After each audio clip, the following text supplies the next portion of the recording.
Multiphase flow is a long topic. We cannot really cover every part of that. What we can do for you, multiphase flow is not in the exam, and probably you cannot even add it into your senior project because I may not be able to teach you to the extent that you can add into your senior project. But let's take a look and see how far we go. First of all, you need to be able to identify the flow pattern.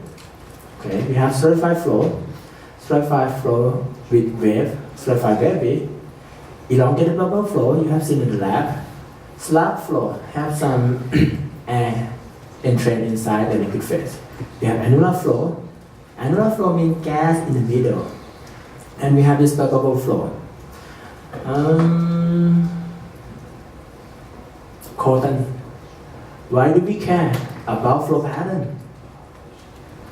If it's not in the exam, why do we care about it? But you don't care either. Charlie, why do we care about flow pattern? What changed when flow pattern changed? I don't know either. You went to the lab, right? You see the flow pattern. Okay, so next to you, Martin, right? So Martin, do you think you have the same kind of pressure drop per unit length for different flow pattern? No. So that's why we care for the flow pattern thing. Different flow pattern give you different flow pattern pressure drop. In addition to that, you will have different heat transfer. Okay, when it flow in different flow regime, it have different heat transfer. How quick the temperature drop will change. Okay, most of the time, the tricky thing about the heat transfer calculation is this: in multiphase flow, you have gas phase. Heat capacity of gas is a lot less than heat capacity of liquid phase. If you have high flow rate, when we have high flow rate, let's say high flow rate, single phase flow, high flow rate. When we have high flow rate, Nusselt number is high. Okay. So next to Martin, what's your name, sir? Blake. Huh? Blake. Blake. What is the formula for Nusselt number? HD over what? HD over K. What about Prandtl number? I feel that it's not fair for me if I'm the only one who memorized this, okay? So what's the unit of thermal conductivity, Blake? You have to make someone. Okay, in case, let's take a look at this. You see this exam, overall convective heat transfer coefficient, I put the unit there. Watt per meter square per Kelvin. So if I ask the unit of overall thermal conductivity, and you cannot do it, I actually want you to fail the course, but okay, just one last one. This is already there, okay? But if I ask something else, or maybe you have to know that. So heat transfer will be different if we have a different flow pattern. So heat transfer, hydrodynamics is about momentum transfer, right? When the momentum transfer differently, then heat will transfer differently. And if we have mass to transfer, it will happen differently. For example, wax deposition. Wax is like a candle wax thing, is go and stick to the wall. We can have hydrate formation. So when hydrodynamic change, mass transfer change, heat transfer change, so everything that happens in the pipe change. What about shutdown condition? So when we shut down, which part is going to be liquid, which part is going to be gas, so it's B2 phase flow, that's actually matter. And you want to know it because it can cause some accident. I will talk about that. So this is a flow pattern for vertical part. What I want you to know from this lecture, even though we don't have much time, is how to read the flow pattern map. To read the flow pattern map, most of the time it is a plot between superficial velocity and another superficial velocity. Superficial means it's not real. Superficial is not real. So let's see, in this case we have oil and water. So in this flow pattern map, I plot between VSO. S is superficial, O is oil. So superficial oil velocity, and this is superficial water velocity. Oh, we have a little bit of multiphase flow in the lab. Did you memorize how to answer the question on the lab question? That could be 2.4 too, right? But if you missed this 10 points, that's okay. So anyone have go over the lab material? No? Maybe it's not a lab material. Maybe it is, okay? It's not to be known before the exam, I just try to make you feel anxious. Okay, VSW is superficial water velocity. This case is for oil and water flow. How do we find the superficial velocity? Do we need to do any calculation, or we can find it right up front? We can get it right up front. Look at this. QW, volumetric flow rate, divided by pipe area. We don't need to know which portion of the pipe is occupied by liquid, by water, which portion of the pipe occupied by oil, right?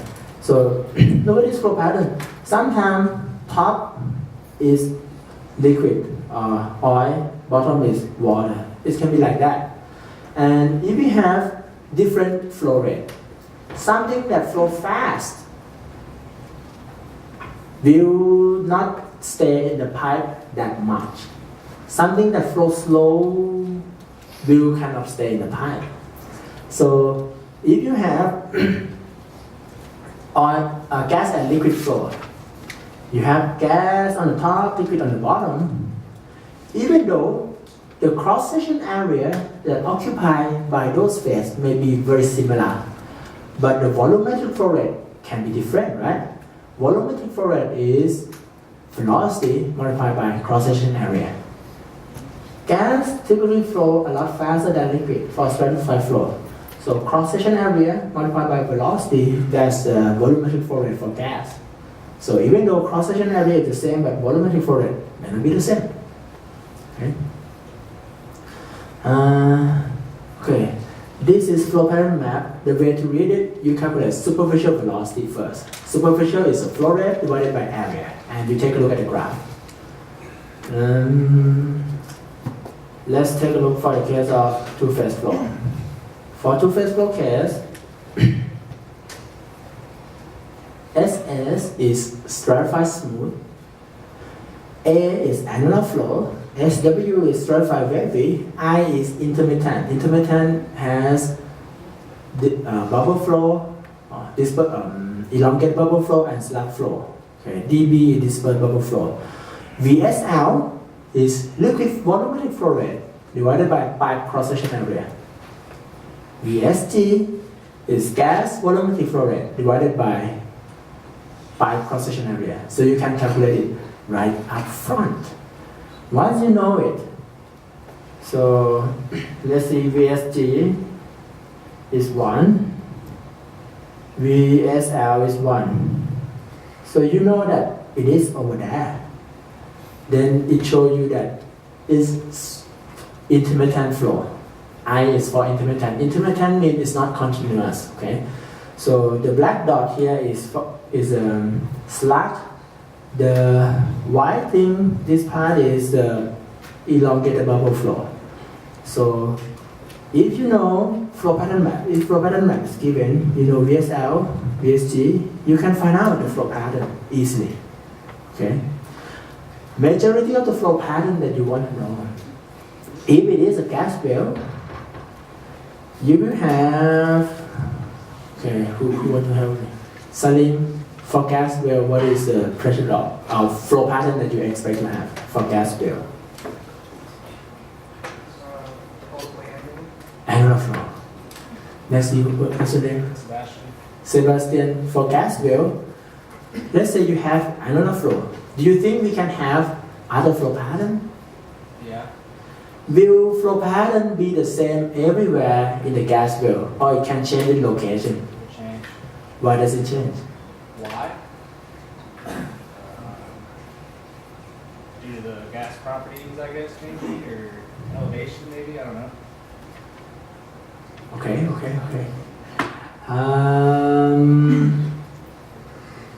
Don't have that picture. Oh, another slide. Okay, let's take a look at this. In a well, you can have another flow on the top. Okay, but here may be slab flow. The main reason is fluid property change with pressure. When you go up, pressure drop, right? When pressure drop, gas expand. Some gas come out of the solution, so we have the phase change too. So when you have more gas expand, then we can have flow pattern change. Okay, so in the well bore, it's very long, like 5,000 feet or something. You can have the change of the flow pattern along the well. Okay, that's what you need to know. So, what is the flow pattern that we should study? We have just limited time.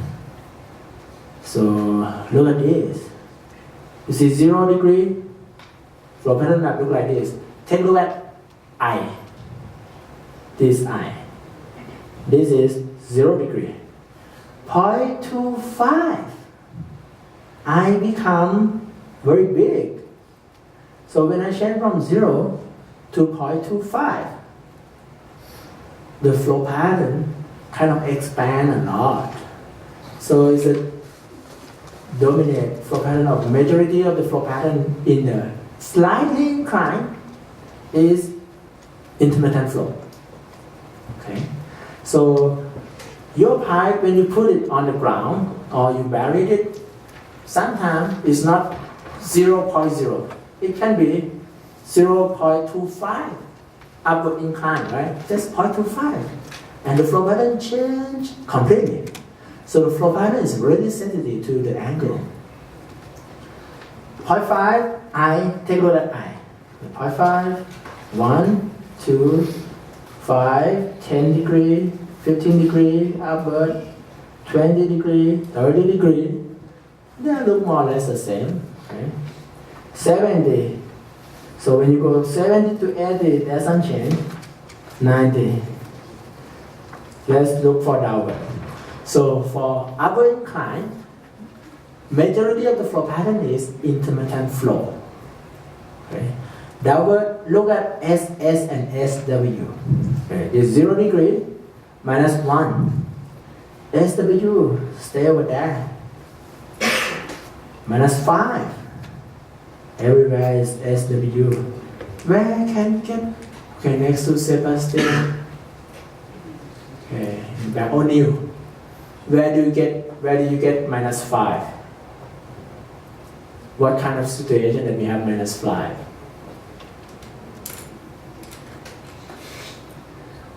Help me, O'Neill. Isaac, where do we have minus 5?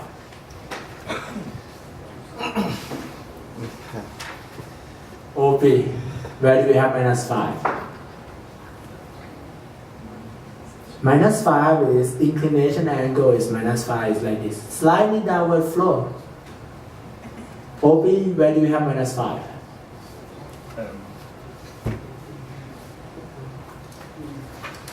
So next to you, what's your name? Michael. Michael, where do we have minus 5? Do we have it onshore? Do we have it offshore? Do we have it in this world? Do we have it in Texas? So minus 5, let's say if you are in just Lubbock, everywhere is just flat. So you may not realize that we have minus 5, right? But if you go to somewhere else that is not flat, slightly up or slightly down can be easily minus 5. What about horizontal well? Is it perfectly horizontal? No. No, right? So What about seabed? On the seabed, is it perfectly horizontal? It's go up, go down. So -5, -0.25 could be anywhere.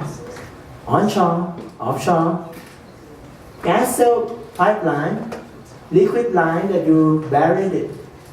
When you bury it, probably it's not -5, that's too much, but could be -0.25 or +0.25, right?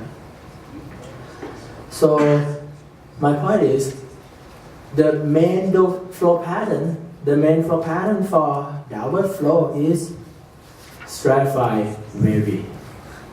Okay, upward flow is slug or elongated bubble flow. Downward flow is stratified wavy.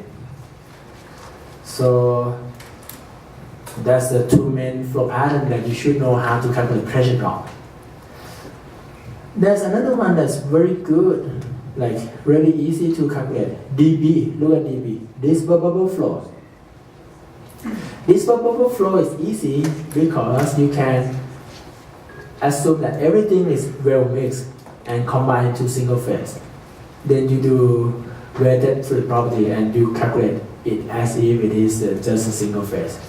Find average density, average viscosity, and then use 2F with gravity. If you have oil and water, you can find average viscosity, average density. There's some trick about average viscosity that you have to be cautious. So when we add, I think we talked about it, right? This equation last time. If you have a little bit of water in oil, viscosity maybe just doesn't change. But if you have 5% water, it go up exponentially. You have 10% water, it's go up a lot. So your best chance to predict the pressure drop is assume it well mixed, but calculate the average will probably from this kind of equation. Okay. So another trick to do two-phase flow with single-phase flow approach is when you calculate pressure drop in the upward flow, you assume that there's a pressure drop. In the downward flow, you don't assume pressure gain and no pressure drop either. No drop and no gain, but just have pressure drop in the upward flow. So if you have pipe that go up, go down, so when you go down, you don't gain the pressure. When you go up, you lose the pressure due to friction and elevation. That can be used for estimation. Okay. Let's take a look, for the time that we have left, let's take a look at flow pattern calculation.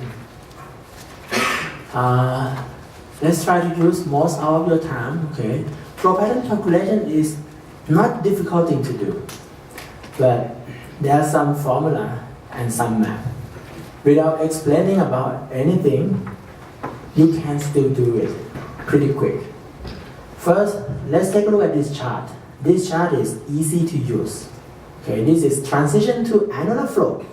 Let's say you have a question like, do we have the water loading or liquid loading in this gas well or not?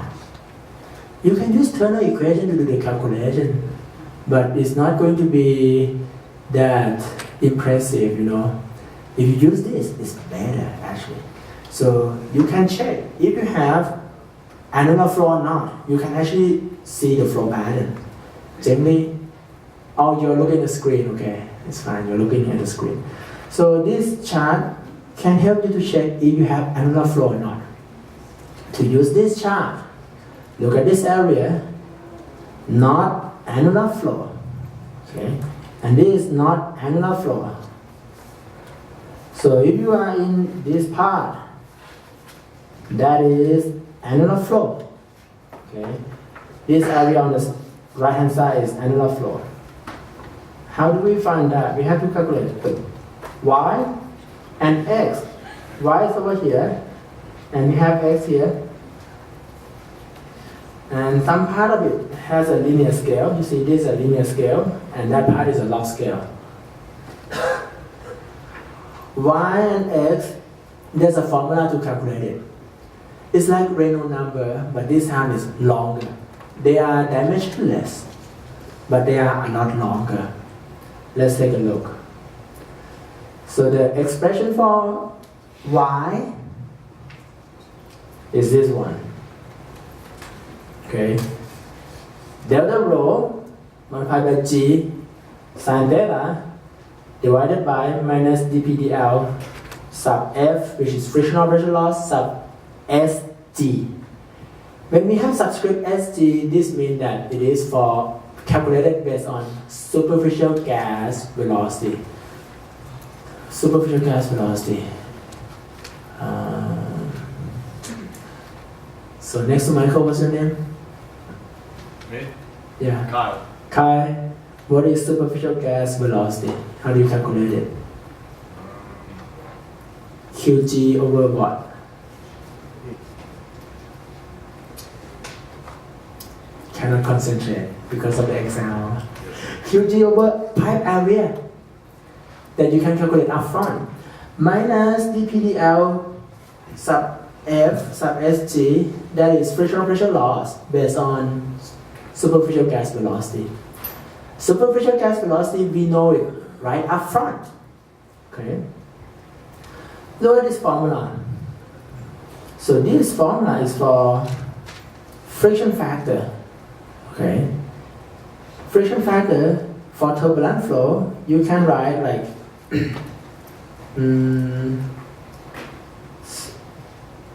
some constant c multiplied by Reynolds number raised to the power of something.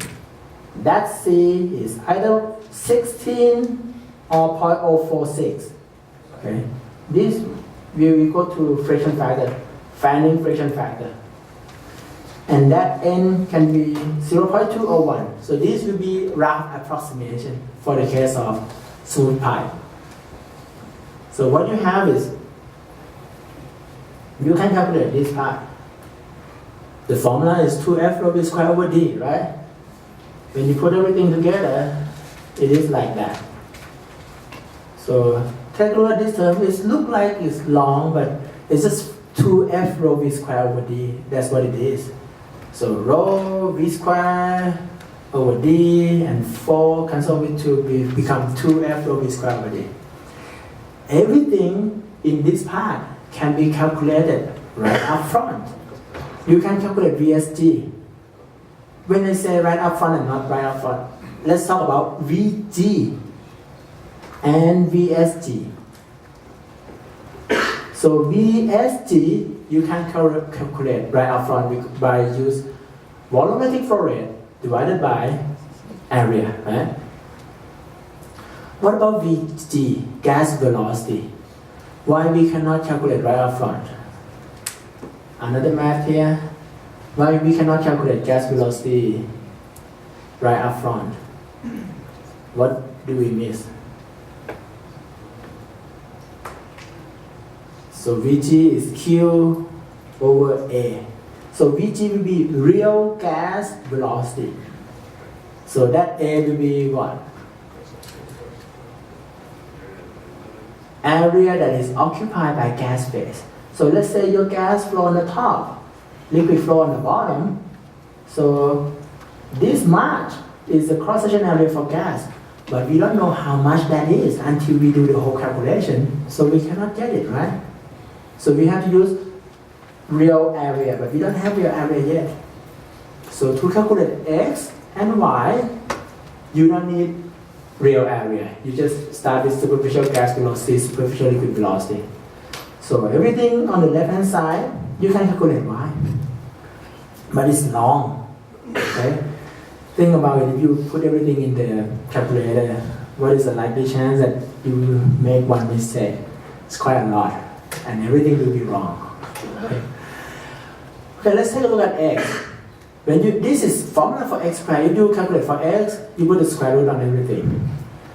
X, the physical meaning of it is the ratio of frictional pressure loss. You estimate frictional pressure loss for liquid and gas phase by superficial velocity and take the ratio. So the ratio, the top one is 2F rho v squared over d, everything based on liquid.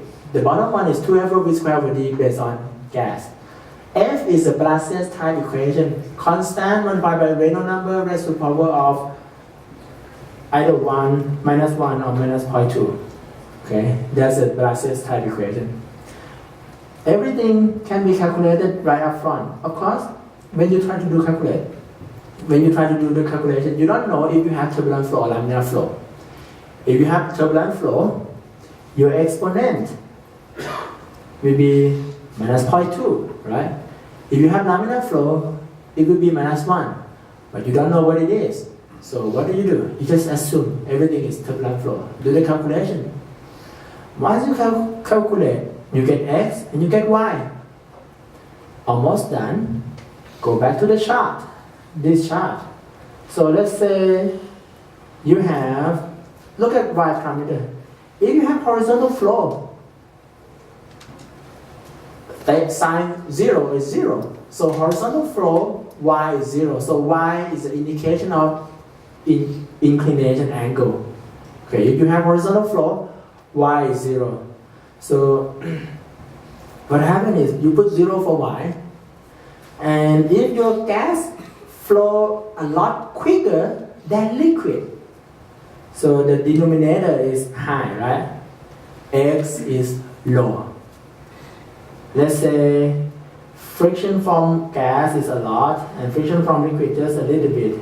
So this term is 10 to the power of minus 3 and y is about 0. Do we have annular flow? We just check. So x 10 to the power of minus 3 and y is 0. We get that point. So that point is annular flow. So this tell us that if we approximately have frictional pressure loss from gas to be 1,000 times more than frictional pressure loss from liquid, we roughly have annular flow. What about if we have 1-to-1? Frictional pressure loss from gas and frictional pressure loss from liquid. So we are at that point. So we still have annular flow. So this method can tell you whether we have annular flow or not. Okay. What about other flow pattern? You use a chart, same way, like this. And the chart that is for general case, theta between plus minus 10 is this chart. For horizontal flow, you have this chart. Okay. Let's talk about horizontal flow case first. If we have horizontal flow and we want to know what kind of flow pattern do we have, the chart that is given for you earlier, this kind of map is based on water. Okay, water flow, and we have just 2-inch and 1-inch pipe. In real case, you have oil and natural gas. When you have oil and natural gas, you have to generate a new map. But it looks close. I can tell you, it looks close to this case. If you want to do a very quick guess, just use this map. It doesn't work perfect, but it gives you something. If you want to do a little bit quicker, you pay $75 by Multiphase Flow textbook. It has a software. The software is like Excel sheet. You click it, it generates the flow pattern, everything. $75. Okay. A lot cheaper than you use like commercial software. Commercial software, the license is like 1 million per 3 years or something. So when you see this chart, it looks like it's a lot, okay, but it's not. It's have x. You just learn how to calculate x, right? Next we have k, and we have f and t. Okay. The trick here is you check one by one, starting from transition A. What is transition A? Transition A is to check if it is stratified or not stratified. That is transition A. See that transition A? Transition A use Transition A use capital F versus H tilde or X. Let's stick with this X for perfect horizontal. So capital F, how do we find capital F? That's a formula. That's a formula for capital F. So you put everything in on the right hand side, you can calculate capital F. When you get capital F, then we go back to the chart. Look at the transition A. So you know how to get X, right? So let's say F is about this much. So if it is over there, then we know that it doesn't need to be stratified wavy yet. So, but when it is below A, we know that it is stratified. Okay. Transition A is just to check whether it's stratified or not stratified. It doesn't tell whether it's stratified wavy or stratified smooth. Okay, that's transition A. Let's say it is not stratified and it's over here. You check F and X. It is over there. Is it annular flow? You have to check transition B. How do we check transition B? The way to check this is just step by step, A, B, C, D. So check A first and then check B later. To check transition B, you check if your capital X is more or less than 0.65. So if it's less than 0.65, then you stay over there. Then you have another flow. If it is more than 0.65, you stay on this side. Then you have to check transition D to check if it is intermittent flow or this bubble flow. How do I check transition D? Transition D require capital T versus X or capital T versus HL tilde. The formula for capital T is given here, and the right hand side can be calculated without knowing liquid hold-up. Liquid hold-up is the ratio of liquid volume, you know that, right? So liquid hold-up equal to 0.5, this means 50% by volume. In the in situ condition, it is liquid phase. So you calculate T, then you can check transition D. Transition D will tell if it is dispersible flow or intermittent flow. So this axis is for T. So let's say your T is about 0.1 and your X is 100. So when you stay there, it's intermittent flow. If your T is that much and you stay on another side, then it's dispersible flow. I realize that you cannot memorize what transition is for what, right? So I think we have summary somewhere.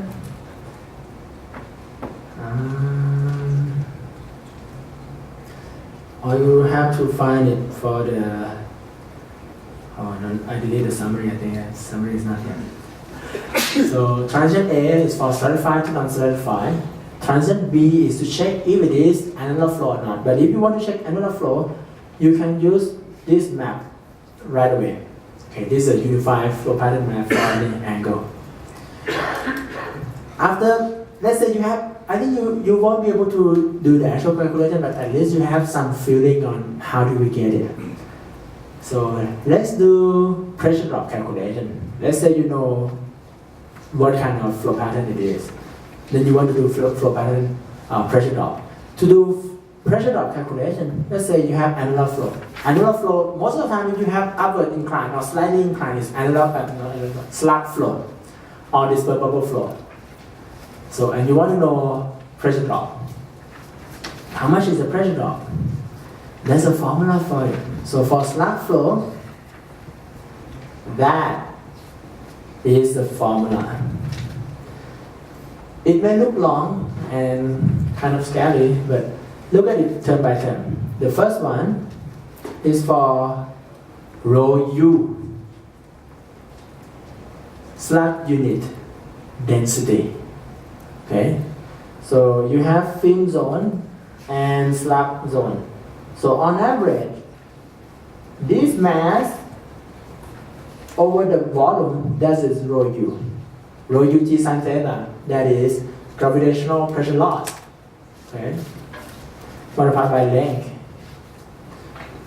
Next part will be frictional pressure loss.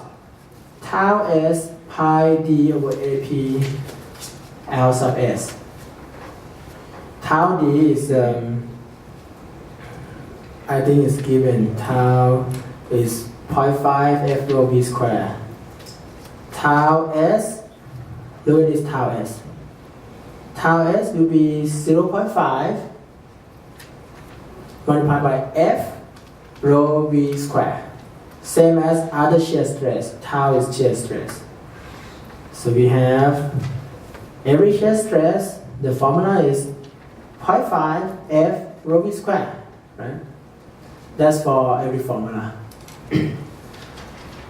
So for friction factor, for the slug part, we need to use the fluid property of the slug body, which is a mixture between gas and liquids. So, but in summary, we combine gravitational pressure loss and the pressure drop, frictional pressure loss due to the slug flow, multiplied by slug length. So we need to know the slug length. Okay. So this term is a frictional pressure loss in the slug body. This term is the frictional pressure loss in the film zone. Add them together, then it's done. Of course, it's too short to cover all this, and it's not in the exam. Let's not put it on your final report either, because I don't have enough time to cover everything. But at least you see that the point that I want you to know is each flow pattern has its own formula for pressure drop calculation. You got that? Okay. So the formula is flow pattern dependent. And each flow pattern has its own formula. Just put the number in, then you get the answer. Something like slug length, slug frequency, those things we don't know. It has to come from some kind of closure relationship or empirical equation. Okay. Let's see. I skip out this and see. Okay, annular flow. It just have another kind of pressure drop equation for annular flow. So annular flow has another formula, and you kind of look at the chart and look at the pressure drop. Okay, we don't have enough time to go over that, but let's take a look on how important it is. Okay, something that we can cover quickly. Okay, let's see for the case when some people die. Let's make it more interesting, I think. See how dangerous it is. Okay, that's a Trans-Alaska pipeline. Someone use gun, shot it, and it have liquid come out, oil come out, spread that much. Trans-Alaska pipeline. What about multiphase flow? Can multiphase flow kill people? Yes, multiphase flow kill people. So we have 7 people die, I think, and we lost a platform. What happened is this. In short, we have subsea pipeline and the platform. Platform is over here. Okay, that's a platform. There's a leak, okay, on that part.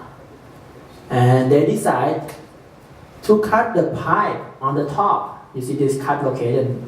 They just want to cut that part so that they can install some kind of peak launcher, peak receiver or something, so that they can do some modification. The important thing before you leave this class is when you cut this part of the pipe, do you think will liquid on the top go down or liquid from the bottom go up? Marisa? Liquid from the top go down or liquid from the bottom go up? If the liquid on the top go down, no one die. But this case, liquid from the bottom go up. Why is that? Let's take a look. We have seawater and condensate.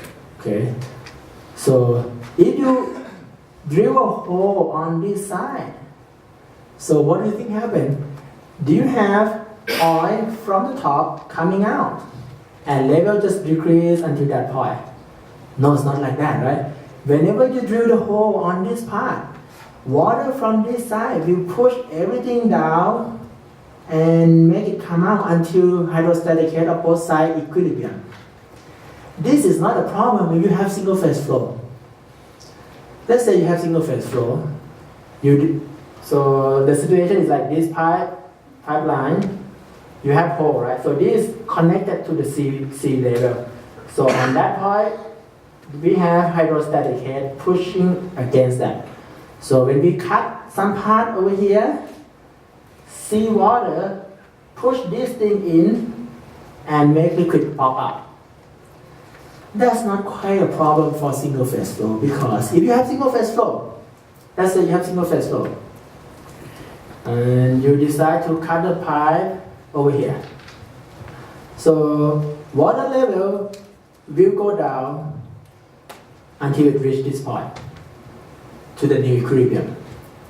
If it is single phase flow, water level will go down slowly. If it is multiphase flow, it will go down quick. Okay, Kelly, how do we make sea level go down by like 1 meter or 3 foot? Can you make sea water level go down by 3 foot? No, it's not going to happen, right? Unless we take a lot of water out, then sea level can go down. But sea water is a lot, like infinitely large reservoir. So you cannot make it go down by 3 foot or something. So this means it just keeps coming in this side and pushing everything out, right? Because we have a lot of seawater. I don't know how much, but it's a lot. So if you have single phase flow, it just replace and come up, not slow, but not that quick. What if you have two phase flow? So when you shut everything down, you have some gas pocket over here, right? We have some gas pocket. So when we cut the pipe, seawater push this liquid to go out. It's not going to be the problem until gas in this part go inside the vertical section. So when gas go inside the vertical section, it reduces the hydrostatic head. When it reduces the hydrostatic head, it can flow easier. So more liquid and gas can go up easier. When gas float up, it expands. It expands a lot. When it expands, it reduces the hydrostatic head even further. So forget about trying to use a bucket to take oil that's coming out. It's not like that. When you cut, and whenever this gas coming, that thing is like everything come to the top. Okay, a lot come up to the top surface facility, and it's natural gas. Okay, very flammable, and you will get fire, and basically we are slapping. So what happened is we have a lot coming up very quick. It's too quick to stop. Because of that, we have ignition and explosion and subsequent explosion of the platform.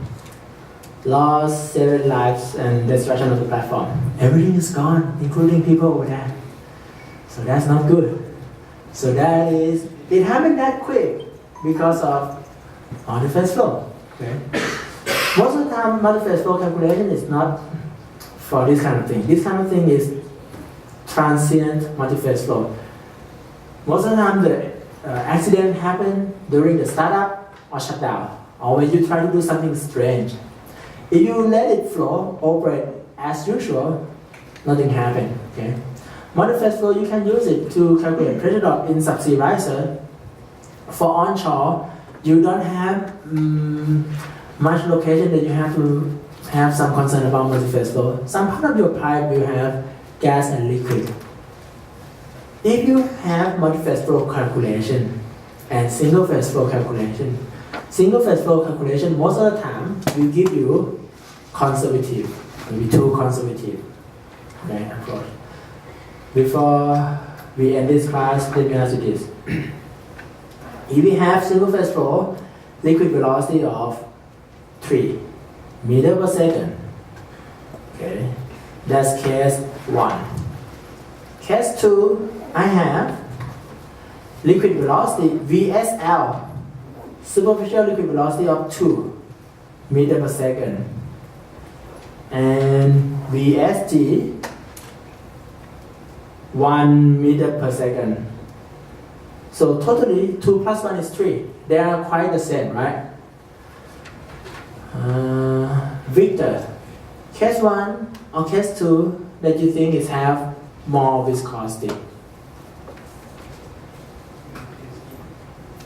Gas mixed with liquid or just liquid that have overall more liquid more viscosity?